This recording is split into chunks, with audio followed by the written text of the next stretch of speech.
Hey guys, I hope you're having a lovely day. Thank you for joining me. Today is just going to be a vlog. So nothing super fancy or special, but I have tons of updates because there's just still so much going on, and I feel like that's like a catchphrase that you hear in like every other video, if not every video recently. So the blood pressure is like literally still all over the place. This morning though, like the top number was really low and the bottom number is really high. So I've just been like waiting to take my medicine, to be honest, and my heart rate's pretty high. So I was reading 100 over 95 this morning, and then my heart rate's around 150. So I've been just resting and taking it easy and not passing out, basically, and just waiting to be able to, like take my meds and stuff. Didn't sleep well. The sleep thing has definitely been a struggle with everything going on in my body. Last week was I have like so many crazy weeks, guys, like coming up.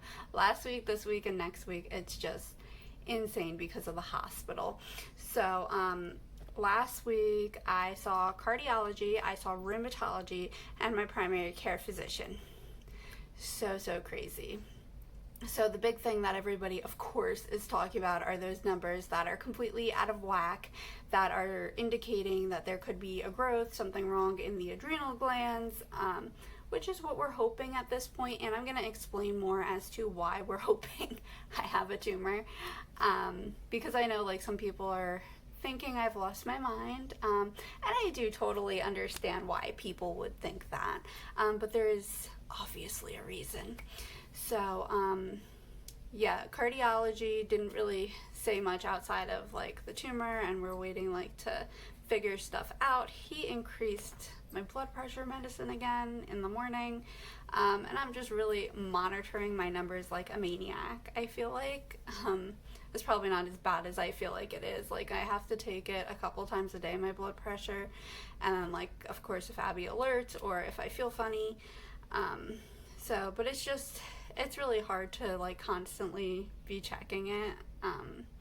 But I do have a lot of symptoms that indicate, so we're just trying to work through all of that. I'm actually planning on calling and complaining later about like the pain and seeing if we can get this MRI pushed up, because we need this information and we need it now. I'm pretty miserable, to be honest. I'm able to get through like a couple hours here and there that are like okay, and then the other portion of the day off and on I'm spending in tears because like of the symptoms and the severity of the pain. And I was really surprised. I guess a lot of people thought that my pain vlog was interesting, which is good. Got more views than I had anticipated, to be honest with you. So let me start explaining the whole why we're hoping, really hoping, that this is a tumor. So basically, if it's not a tumor, my rheumatologist was explaining this to me, and I kind of already had this feeling. If it's not, we're looking for a needle in a haystack, and that's very nerve-wracking, to be honest with you.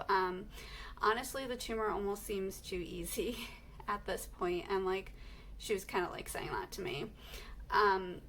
But if it is the tumor, it's kind of like we're able to, pinpoint it. We could remove it, test it, and then it's kind of like you're done.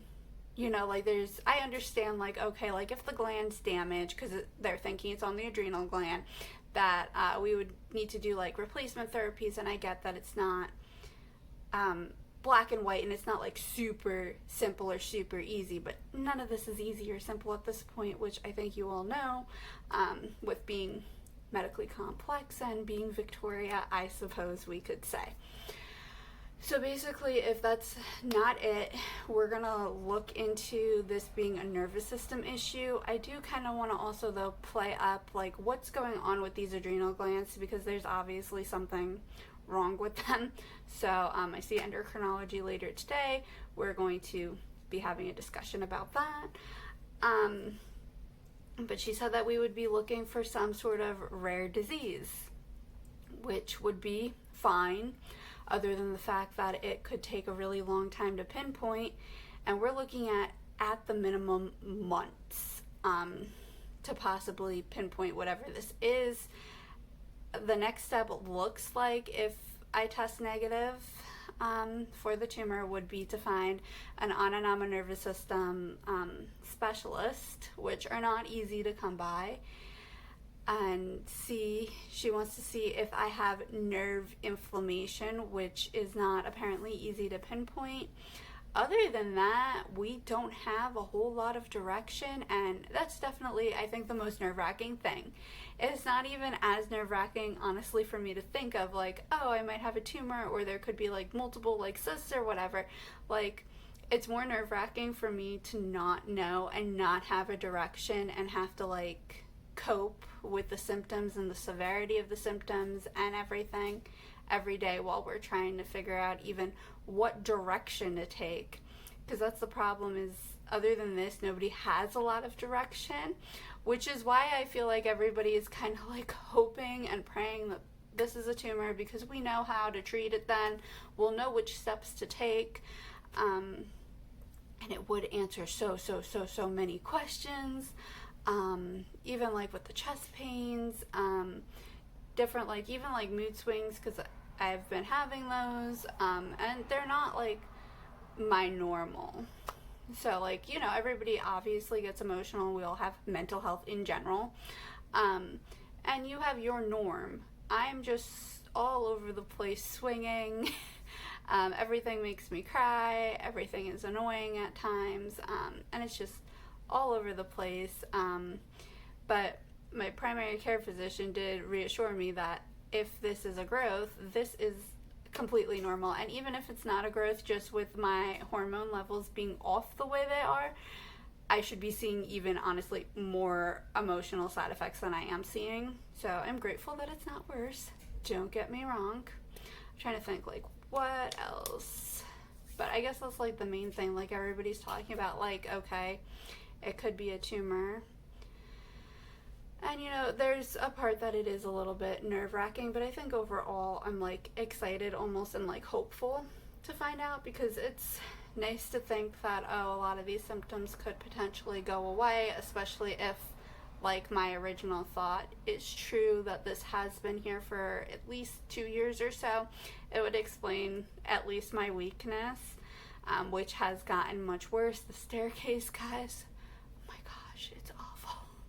So I need, like, a lot of help and a lot of support just to get through the day, and not just, like, emotional, like, physical, like, help with different things. So, and that's really hard, you know, for anybody, but especially being, you know, 26, that you need to rely on other people for help for, like, silly things like getting stuff to drink, or, you know, having, like, Abby do different things. So yeah, needing that much help is just hard.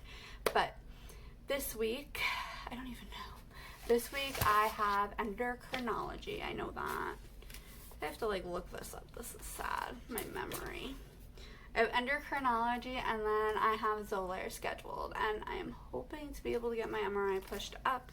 I'm not really sure if that's honestly realistic, but I'm gonna call, because honestly the past few days the pain has gotten even worse than it was, which is scary. Like, once you hit, like, a certain level of pain, especially when you have chest pains involved, like, then it becomes a little bit nerve-wracking. It's definitely been scaring my family, because I do have a lot of trouble, especially in the evenings, with breathing, or if I'm talking too much, or just moving around too much, that I can't catch my breath and I can't breathe. So, I mean, it's just really hard. So, and then next week I've got I keep saying I'm not going to schedule so many appointments, but then stuff happens and I don't have a choice. So this is the results of that. Gastroenterology, then we have the MRI scheduled. I have Remicade and the heart doctor. So we'll see. Like I said, I'm hoping to be able to get the MRI moved at the very least. Okay. I will see you guys in a little bit.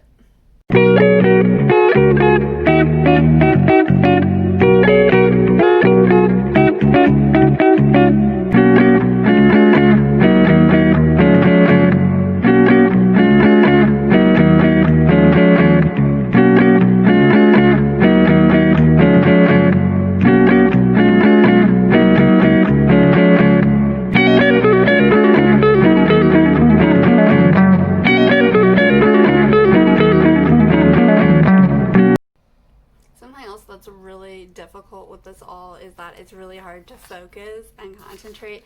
So then, like, some days I just feel like I waste a lot of days, you know, which it's just hard emotionally on anybody to feel like completely useless. But I'm trying to just like get little things done every day just because that really helps me mentally. And I am going to do a video like how I cope with bad days, because obviously I've had quite a few of them recently, and I'm definitely not an expert, but I'd like to share like what helps me to, you know, cope and make them a little bit better. So today though, I'm going to attempt to get done another video or two for you guys. I'm really excited about that. I've got some stuff to work on for our next Bible study, which I will be talking to you guys more about. Then I have like some people, my friends, that I need to message back, hopefully. Got lots of refills to do. I'm hoping to be able to train with Abby. And then like work on my to-do list for June, because I like to write out different goals and stuff. And I am going to be doing a bullet journal video, which I'm really excited about. So that's my day. Let me know what you're all up to in the comments, and let me know if you did anything for Memorial Day weekend. We don't usually do a lot, to be honest, like my family and I. So we didn't really do anything, but that's nothing, you know, out of the norm. It has really nothing to do with the virus. But the whole virus thing is definitely pretty stressful for somebody like me. It is so nerve-wracking watching.